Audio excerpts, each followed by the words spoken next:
Zatsu Tabi. That's Journey Episode 3 is like a warm cup of tea on a crisp morning, comforting yet invigorating, inviting you to savor every moment while nudging you to ponder the journey ahead. As someone who's been captivated by this series' unique blend of travelogue and introspection, I found this episode to be a delightful continuation of Chika Suzugimori's whimsical adventures. It's a story that doesn't just show you pretty places but makes you feel the weight of each step, the thrill of discovery, and the quiet moments of self-reflection. Below, I'll dive into the episode through several thematic lenses, exploring its narrative, visuals, character dynamics, and emotional resonance, all while sharing my personal reactions to what worked, what didn't, and why this episode left me both satisfied and hungry for more. Let's start with the story itself. Episode 3 picks up with Chika, our aspiring manga artist, continuing her spontaneous journey guided by social media polls. This time, she's exploring a new destination, and I really appreciate how the show leans into the unpredictability of her travels. The narrative isn't driven by grand plot twists or high-stakes drama, and I think that's its greatest strength. Instead, it's about the small, human moments that make travel so transformative. A chance encounter with a local, the taste of a regional dish, or the exhaustion of climbing a steep path. In this episode, Chika visits a coastal town, and the story focuses on her interactions with a local artisan and her own reflections on her creative struggles. I personally love how the show ties Chika's travels to her growth as a manga artist. Her editor's advice from earlier episodes about needing a story hook echoes here, and I found it profoundly relatable when Chika muses about whether her experiences could inspire her next work.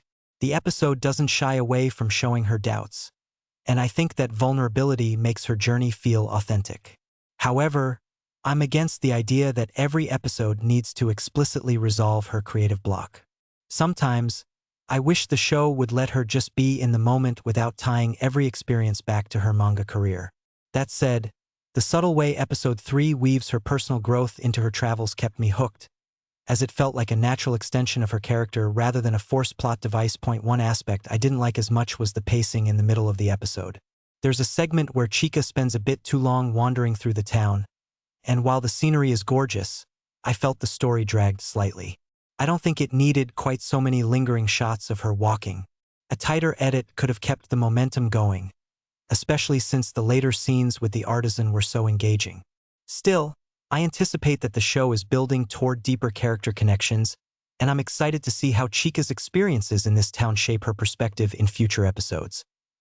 Visually, Zatsu Tabi continues to be a feast for the eyes, and Episode 3 is no exception.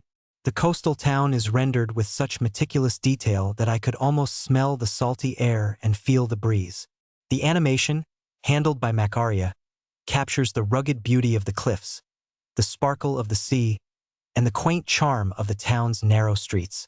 I really appreciate how the show uses realistic backgrounds to ground its slice-of-life tone.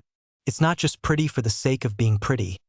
It's immersive, making you feel like you're walking alongside Chika. The scene where she stands at a lookout point, gazing at the horizon, was breathtaking, and I found myself pausing to take it all in. Chika remains the heart of the show, and Episode 3 does a fantastic job of fleshing her out. Her childlike curiosity, as noted by fans on MyAnimeList, is infectious, and I love how she approaches each new experience with a mix of excitement and apprehension. In this episode, her interactions with the artisan, a gruff but kind-hearted potter, are a highlight.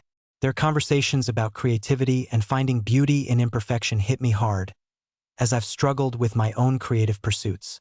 I think the show nails these moments of connection, making the side characters feel like real people rather than plot devices.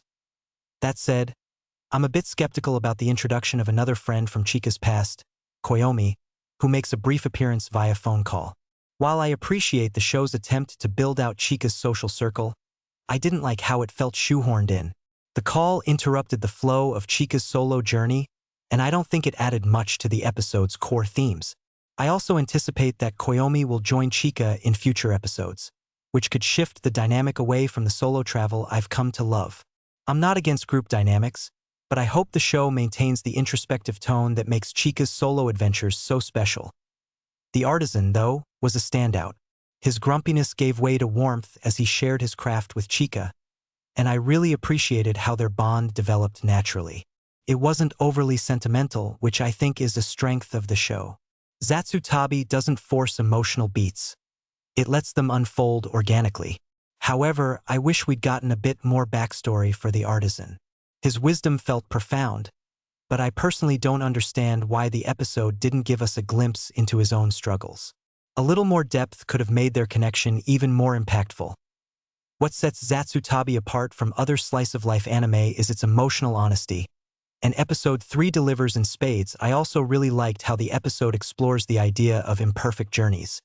The artisan's philosophy about embracing flaws in his pottery parallels Chika's messy, unplanned travels, and I think this theme resonates deeply in a world obsessed with perfection.